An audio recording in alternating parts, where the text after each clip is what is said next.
Do you remember the Dyson V15 that I'm currently refurbishing it? Well, as you can see, I'm currently refurbishing it and I've seen quite a few cool little differences. And of course, there's this bit of metal that is new to it. So I thought before we smash it together, which we may have a crack at doing on this video, and I might show you my thoughts, because obviously I know there's a lot of repairers here. Guys, this is the future, and unfortunately the future looks quite bleak. Let's have a look and get it back together, because I need to be paid for this as well.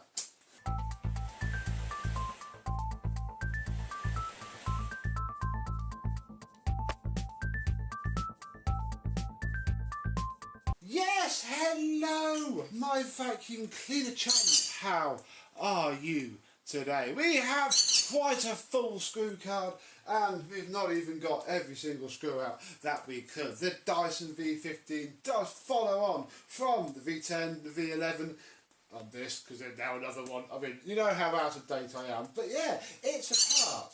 Now we'll cut straight to the biggest issue that I have, and that is that, if you can tell, all of this is still attached to each other. Welcome to the first and possibly the biggest issue with this. You will note, look, that the connector inside the machine is different, and yes, they absolutely splashed it with silicone, so you're going to have to chip that off carefully. I mean, compare that to a V10, and the V11 is the same, with its nice removable two-prong thing. You can remove this plug, but behind it, I'll be ever so flipping careful, is a load of new multi-plugs. And you've got the black and the white, which are the power head connections, I think. The three teeny tiny wires are for the sensories, which sit here now. I'm going to be very careful here, because there are the three wires coming out of the plug, which we're going to tuck in there, because I need to get a little bit of slack on this to show you. Oh, right. I hate not being able to refurbish stuff properly. It's no good. Oh, am I going to have to pull this out? Hang on. Now on the Dyson V10, it's pretty simple. Look, I have one here. You just deep in the top connector. It's only these two wires. Take a photograph, although black is plus and plus is marked. This, oh my goodness, let's see if you get a focus. This seems to be, and again, I'm not poking too much, so comment down below, but this ABS seems to be moulded into the pins. I cannot feel a little gap around there. There is no way to split. This is one moulded unit, so it won't go down. It only pops up. So that is problem number one. And look, I've already muddled this a little bit. Don't look too hard, although it'll be fine. But how do you take that bottom plug out? Because that's how we're going to have to go now on this model. We best bloody learn it. Oh, the shroud does. Oh, I didn't wash that. I didn't think that came off. That's a lot easier. This bottom part is probably exactly the same. You'll see the wires going through. But then we come to this part here, which, if we move that out of the way, you can see the housing. The housing for the PCB, what does the auto sensing. Can I get this to focus in on that part number? Who knows? Probably not. And yeah, that is the PCB, and this comes out of it. This is from your mid-90s Hoover Turbo Power Auto Sense, Hoover Pure Power Auto Sense. This is the little acoustic speaker, which does the acoustic listening and tells via that PCB the screen on the back of the machine what it's doing. Not what to do, what it's doing. See, I knew that would happen. There we go. So yeah, the only way I can see to do it is to get that plug out deep in the bottom, then that'll all pull out and be fine. In the absence of being able to do that, obviously I've just airlined it out as best as I can. You'll see there's a new sort of seal gaskety thing there. I am going to, we may as well start to reassemble it. But actually first, what else is different? That looks the same as the one from a V10. Do we have one of those? Yeah, I do, look. Yeah, that's an identical looking part. I don't even know if they got part number on them. They do, and that is a bit different. Oh no, wait, they are completely different. Look at underneath. So yeah, they changed the design of the little inner cyclone. This is the PCB cover with its gasket on it. It was spotless in there, so that's good. This is quite cool. I reckon, can't confirm it, but who knows, that these motors haven't changed at all, maybe since the V10. What they've done now, look, is put little extra cyclone things in. If I come over to my V10, look, that is pretty much the same part where they've had to change that, but there's just flats on there. These have, yeah, fully moulded in. Gosh, the light is terrible. This is the problem trying to film like things that suck up the light. Yeah, it's all just changed, and this is probably where the extra airflow comes from. Bar that, I think we're good for now. The gaskets look horrifically tiny, and I've already seen photos and posts on Facebook, you know, from when these were quite new, about how tatty they get. And you know, that one's starting. It's got a little bit of a crease on it, and yeah, this we may as well put this on first, because it has to now go around the redesigned cyclone cone. So that's fun, isn't it? This used to really be a 3-second job, but no, you have to. And I am going to pause now and take the time to do this properly and fit this one. With that tidied up and the top is on, the wiring, you feed the thicker black wire straight down past this bit, but you have to keep this bit out because this is what plugs into the PCB that sits around there. And this is a huge, huge redesign. Where is the old one? Oh, it's all in bits, isn't it? Here it is. So the Dyson V10 and V11 one looked like this. Now, I mean, that's probably a better angle. There is your air intake, and you know, this, it does look a little bit removable. I mean, I'm not going to poke at it now, but if they glued it down, that would be a shame. But it all looks, yeah, look, somehow it comes apart. I'm not going to do it now because it needs to get back together. But yeah, if you persevered, you could do that. And yeah, that's where the speaker sits. We'll put that together in a minute. And that is literally bang next door to this air path here. I mean, if I take this out, you'll just about see the top corner. And yeah, just as the dirt bangs around the corner, that is where it goes. So from here, we can do it slightly differently to how I do my V10s and my V11s. We can put this part back on, which just slots in like so. Then we should be able to sit our top gasket on, and then do take the time to make sure that the flipping stupid tiny gasket is all the way around. And then I'm pretty sure, I mean, we might regret this in 2 minutes if this isn't the right way to do it. If we put that top bit on, I can do those screws up and we can then sort of build it up from there. There we go. I might regret that later, I don't know, but at least it will keep the wire still so we can bop this back together. Now how it came out, and it did fall out, was this went in silver side up like so. Then this piece of white plastic went on it with a cutout for the wiring, so put it back on the right way like so, and that will hold it flat when you put this bouncy boy on. Little tiny white bit of plastic with a spring and 2 screw tabs. So here we go, it's time to get out the screwdriver, and which way are you going to fit? Yeah, it is that way. We'll hold it down, we'll go to the screw card and find the speaker, as I called them. Oh my goodness, here comes the fiddly stuff. Oh, there we go. Right, we've got 1 screw in, that'll do. Yeah, so our speaker sits in there with its 2 screws. This next bit, I've just cheated a little bit because, yeah, you've got to get the 2 plugs into the PCB. They're only going one way, so that's fine. You know, it's not not terribly scary, it's just a bit fiddly to do. And then the PCB will locate on that peg, and then the last tiny little screw, which I can't actually remember where it went, so I shall get out my phone, check the photo I took, and see that it's the top one, bottom one nearest where the wires run. And this isn't too bad actually, as long as, assuming somebody tells me how to sort out, there we go, sort out the wiring, it'll be alright. Then we have this cover which goes on one way or the other.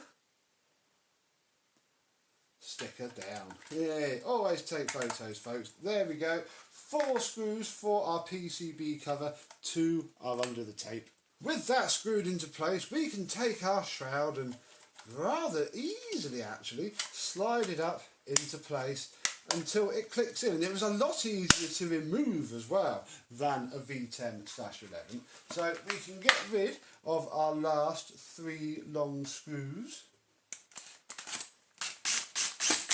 Then you fit your top bin seal, then you pull this down a little bit and fit this seal, which I imagine, just like the rest of them, has a locating lug for you to locate and line up. There it is. And then just fiddle this in all the way around. Then make sure that your wires are very much tucked away and aren't going to go and create a massive air leak in between that seal, which really does have to seal very, very well. We can put the 4 small top/bottom screws in. Now it's time for the back slider, which is very good news because look, they've made the little bit of plastic that always snaps off on a V10 and V11 a lot bigger and thicker. I'm sure that's far more substantial than these ones were. I'm waiting for the lady to message me back to see if she wants a new one of those. And then we'll pop this on with its little teeny tiny slider screw, which should just go boop, like so. Marvellous. Then we best put this back together. Say goodbye to the motor. One day we might have one out. Unfortunately, no. I don't know what sort of motor it is. I've not had it out. It will come out the same as a V10, V11, but I don't want to have to unwire all of the trigger. So we'll click that back into place and put its 2 screws in. And then, just like normal, we should be able to slide the 2 halves together, making sure, like this one hasn't done, that it all lines up properly. Because if it doesn't ride that rail, so to speak, it'll bind up. I don't want to bend the shroud. Come on. There we go. Clickety click. Just like the Lego that you are. And then bang all of the crosshead screws back in the top. I then put the bottom seals back on the bin. I never take the bin flap off of one of these. It's just a pain in the bum. Don't do it. And well, obviously that's wrong because we're still awaiting our parts. However, it's going to do for now because we can forego the last 3 screws. We don't need them. Put the washed, clean filter back in. I mean, it was black. The entire thing ran black. Who knows what it had been used for? Hopefully. Oh, look. All of the particle counters say 0. Excuse me, liar. Saying I'm dirty. How dare it? Oh. Wow, that gets hot in boost. Fantastic. So there that goes. Oh, this is going to be the most difficult part. Click that together. Then we may as well have a laugh at the floorhead. And have a chuckle we will, because it washed up really well, although the whole thing is scratched with the dirt as it's gone around. But I didn't notice the slight red tinge before. We only actually lost one of the anti-hair comb things, so that's quite nice. And once I spent the half an hour scraping all the stuff out, I just leave it to soak so that it rinses off. It will come out.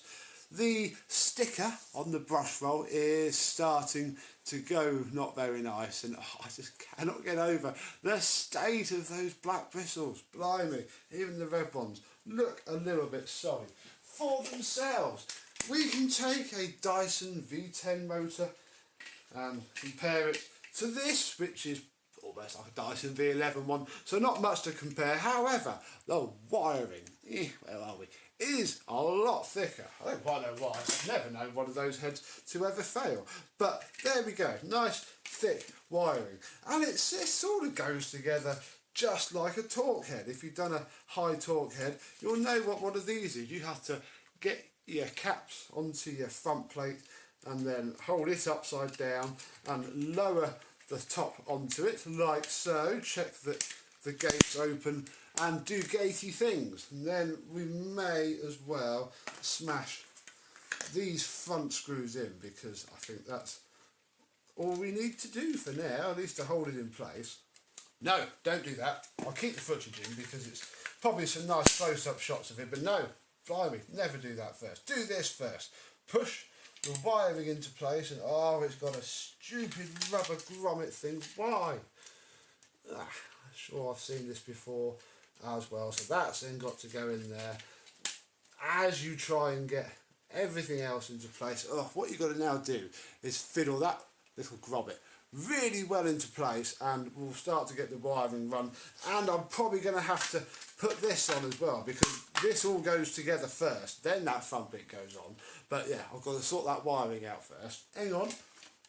Once that gasket is fully seated, fully in place, you need to sort of push up to close that gap, but in such a way that you can drop this on from the top. And if you do it right in one smooth motion, hey, there we go, that will go on, because that then holds that entire part nice and plumb, although it'll probably still break itself anyway.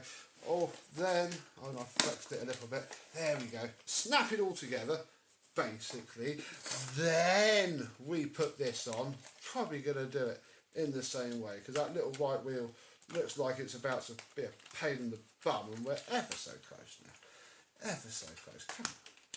Oh no, what are you doing? You literally sit on before. Oh, may not be something I can do while filming. Oh, I do need to bite the bullet and go to the upside downy part. Oh goodness, it's all coming apart. No.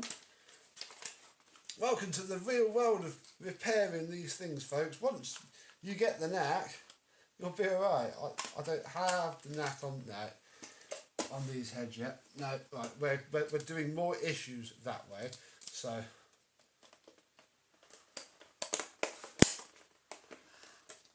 why aren't you now clicking into right, centre the gates up. There we go. Click, click, click. Yeah, that all works. Right, let's get all of the screws in before it all falls apart. And breathe. Well, you can pick it up because you've got all the front screws in. We must turn our attention to the back. And there's no sort of wiring channel now. There's a little bit there. Oh, wait a minute. There we go. That bit can't be twisted. This bit can. Screw it. It literally gets stuffed into there. That, I think, should allow us, and of course this has the added complexity of these back wings. The one is an already difficult job, but hopefully, I mean, they've gone on okay, so we might be able to focus on problem 2, which is always getting this flipping part in here. And with the right flex, you can manhandle this around. And as soon as it snaps in, it's fine. Spin it freely, look underneath and check that the wire moves, because otherwise you are going to rip your head off and be mighty annoyed very, very quickly. And then, I think it screws are here, because there's extra holes for the rubbery rubbers, which we'll probably sort out next. Now we're straight back into bog standard, normal Dyson torque stuff. And you've got to fold your flaps back, folks, and get these first 4, and oh, of course, we've got to switch to a crosshead screw now for reasons I've never been sure of. Because, you know, this is probably where they should have a torque screw to stop idiots like me having a crack at it. Not in the flipping bit that you would never take off anyway. If your torque head is this broken that you're taking this off, I would question what you've been doing with it. But you put all the 4 screws on, we'll just do one side for now. Then you work out, because I never get it right first time, which of these is the correct side. I think it's that one. And then you slide it onto the rubber, and the middle bit has to push in first. Oh, ah. It's a lot easier to do it when you're looking at it. Sorry, there we go. And with one final corner screw in, the rubber, come on, oh my goodness, the rubber part is done, and we can fit the brush roll. Then, before we put our brush roll in place, we need to take the little tiny inner screw and pop him in, because that holds that down. Then we can pop the bearing onto the brush roll, stick it back into a place it obviously doesn't like, and yeah, look, this is how you're supposed to be able to do it. Actually, again, I think that was something that dear poor Matthew Locke, rest in peace, did tell me about. He commented after I had a faff around on the video, I went, no, you literally just have to twist it. And he's right, you do. Problem is, by the time you go to twist it, you could have used it for maybe several hours, and all that would be so packed up with fluff it would have pushed it out like we had with the thing in the first place, and you will have to use some tools. So there we go. Now we're going to plug it in, and it freaking better spin because we've done absolutely nothing for this. I am, however, just going to hold it off the floor in case that bin scraper shouldn't be a problem. Ooh. Oh, that's in plus. That's actually quite nice. That'll do for now. Oh no, look, we picked up some dust. Oh, we better strip this apart. No, what we're going to do now is, wow, that picked up loads. Holy moly, whatever. 2,135,237 is. It's very angry. Yeah, I'll give it an airline out because what we will do now is wait for the postman to come. Come on. A couple of days later, I came home from work after having seen the email saying that this was delivered 4.5 hours ago. The brand new, it's non-genuine, this is a remanufactured pattern part. Some people might spit on it in disgust. We shall take the bin off, and fitting it is quite simple. There's the screw post. The front are the 2 locating lugs, and yeah, you simply put the screw post in first. Let's see if I can do this in shot, and then again, be a little bit careful. Push and click. We can get our last screw from the screw card, which I've been very careful not to lose because that would be very annoying. Although we could probably have found some sort of replacement. This can go onto here. We can do up the screw, and this job is done. Click. It's not done to my fullest satisfaction because obviously I couldn't get the middle bit out, but hey, who knows, hopefully there'll be a comment that shows me what to do. And yeah, we're going to call this one, with its random stuff it's picking up out the air. It's not going up with my finger though this time, so hopefully it's sorted itself out. We can bid farewell to our first Dyson V15. So, do you have a V15? Let me know what you think of it. Have you ever taken one apart yet? Let me know what you thought of that. And if you own one of these and you've spent a lot of money on it, I do apologise. It is going to break at some point. Somehow. Luckily, it should be reasonably easy to sort. Just look up on YouTube for a video on a V10 or a V11 and that'll pretty much cover everything. So, until the next Dyson V15, hopefully there'll be more, but not this one, will see you soon. Bye bye.